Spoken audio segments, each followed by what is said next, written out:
Alright, all. Burning Donut here with a nice simple tutorial about the two outline and color separation methods. The first method is simply called multiply. This method is really simple. It is it's the best thing for when you're learning Photoshop and you're just like, when you still got your training wheels on for Photoshop and everything like that. It's the best one for you. Alright. Most people get Photoshop, they'll come over, they'll do something stupid, They got their nice, they're cool, like, their outline, their inked artwork all scanned in. And then they'll come over here and they'll be like, "There, I got me a paint bucket. Oh, just start painting away. Oh." And then they realize it looks like crap.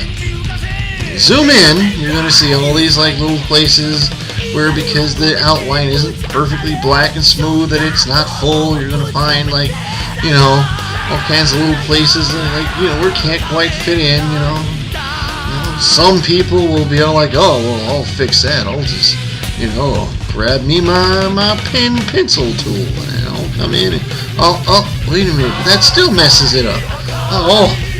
So the question for most early Photoshop users is always, how do I separate the outlines from my color? Because, obviously if you're just going to start coloring, if you just grab your pencil and start coloring like normal, what's going to happen? Oh, my outlines are gone! Alright. So here's what you do, alright? You make at least one more layer, but I always recommend two. You get a layer, you call it background. And you get another one, you call it color. Alright, now we're going to take the background and we're going to take the inked layer. We're going to call it outlines. Just so we know what's going on, You can name your layers whatever you want, whatever makes them easier. Gonna put the color layer under that and background layer on the bottom. For the sake of simplicity and seeing just what the heck is going on around here, I'm going to add some color to the background. So at first you're like, wait a minute, I don't see any color.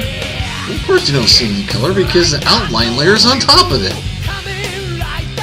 So what's going to happen when you use the color layer and you try to put some colors on the rabbit? You're going to be like, well, what's going on? I don't get it. Okay? So here's what you're going to do. Alright? You're going to go to the outline layer, and then, just so you know what's going on, you're going to go to the layer thing right here, and you're going to select multiply.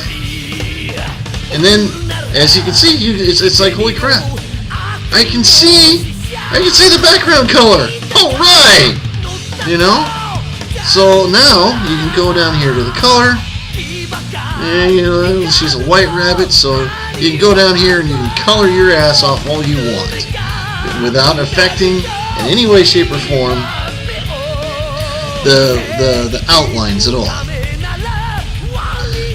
Like I said, the multiply layer tool is the easiest. It's really good for when you're a beginner. And